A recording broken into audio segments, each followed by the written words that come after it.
Hey, it's Gil from Gilded here with another episode of Stablecoin Hacks. We're featuring all the cool ways that stablecoins can improve our lives, both professionally and personally. Today, I have one of my favorite projects here, Sablier, Paul from Sablier, who's here to talk about one of his stablecoin hacks, which is how to hedge your FX risk. So thanks for joining, Paul. Thanks for having me, Gil. Good to be here. So who is this hack for? Who might want to hedge their FX risk? Imagine you're a business or like a freelance contractor, and you're in an area that has like multiple currencies that are used frequently. For instance, I'm in Romania, and people here use both our native currency, which is the RON, and also like Euro. But if you have clients in the US, you also have to use USD. So there's just like patch of currency that you have to use. So if you want to make a budget, it's very hard. So those kind of people would benefit if they were able to like easily and cheaply hedge their FX exposure. Okay, so let me walk through kind of a story. So I live in Romania, and sometimes I have to do business with other European countries or with the U.S. And because of that, it makes it difficult for me to plan my budget because there are times when my local currency is strong against the euro or the dollar, and there's other times when it's not, right? Precisely, and like many people have maybe their rent in euro, but they work for an American company, and that is exactly the problem. Yeah. Oh wow. So like how if there was someone in Romania that wanted to hedge their FX risk, how would they do that with stablecoins? What would they have to do? Well, as far as I'm aware, it's like stablecoins are the easiest and the cheapest option on the market today. If you want to get like a traditional bank account, there are minimum volumes you must have monthly, and that's a showstopper. If you only have like a few clients and maybe it's a side gig, you still want to be hedged, but you don't want to end up like paying too much because like that solution ends up being null. So they could just have an Ethereum wallet, and the moment when they get payments from whatever clients or business they do from outside the country, they could just swap the stable coin on any of the multiple Ethereum decentralized exchanges out there. Okay, so basically, I would tell my customers or my boss in another country, hey, I want to be paid in stablecoins instead of euros or instead of my local currency because it's more advantageous to me. And then if I do need to pay my rent in my local currency, then I can just withdraw to I can go on an exchange and withdraw to my bank account whenever I'm ready to do that. Is that right? Precisely, yeah. That is very on point. So how do people deal with this today, and how much better of an improvement is this over the other options that people have? Well, from what I heard, some banks here require you to have at least like 50,000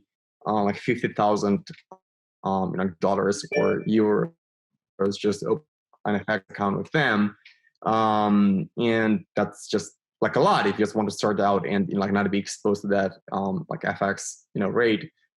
That's just too much at the beginning. Plus there are like obvious fees and so on and so forth.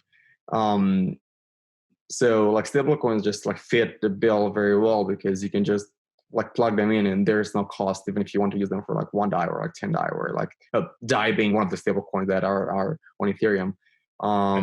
So yeah, like they have banks available, but they're just very, very expensive. So, we talk about this all the time at Gilded. A lot of people get paid today with wire transfers, and an international wire transfer, as I'm based in the US, I've sent international wire transfers plenty of times, and I can tell you that it feels cheap because I only pay $20 or $30 to my bank. I know that the recipient, if I was to send you a wire, you might have to pay a fixed fee of that, of a similar amount too. But what someone who is sending the wire doesn't always realize is that there is that foreign currency exchange amount that's hidden in the process.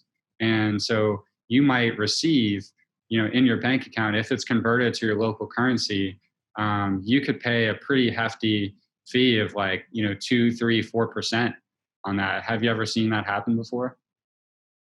Oh, absolutely. I mean, I've been getting payments from the US. I mean, I got some payments until I noticed like how bad the like firstly the exchange rate set by the bank is, but secondly there's also like fees on top of that, right? And I would even make the argument that like this challenger services like TransferWise, they're not like that cheap. I mean, yes, they banks, but if you're to compare what you can get from stablecoins compared to TransferWise, even there you have a noticeable like difference in in the services that you get. So absolutely, there are hidden fees and like gross fees everywhere in the banking system. Yeah, absolutely.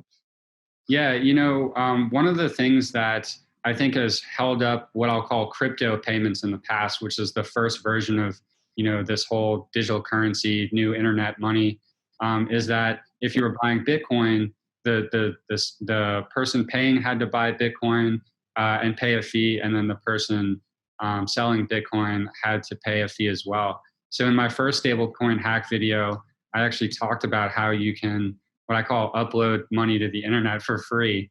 And that's another way that stablecoins are getting even more competitive with the other money transfer options.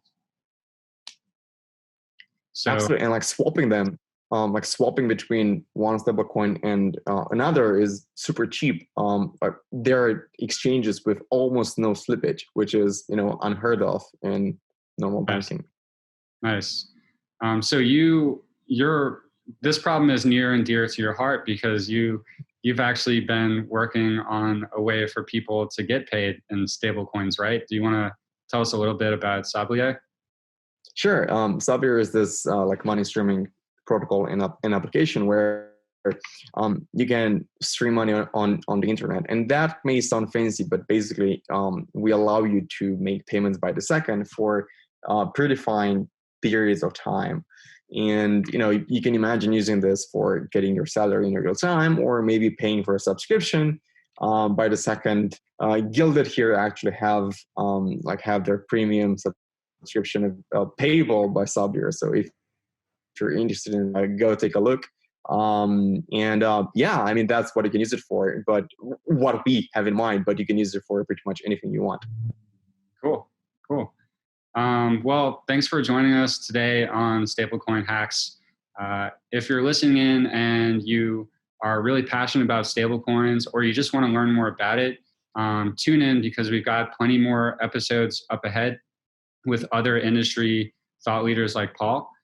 You can find us on Twitter at GILDED.FINANCE and on the web at GILDED.FINANCE. So thanks for tuning in. Thanks, Paul. Thanks.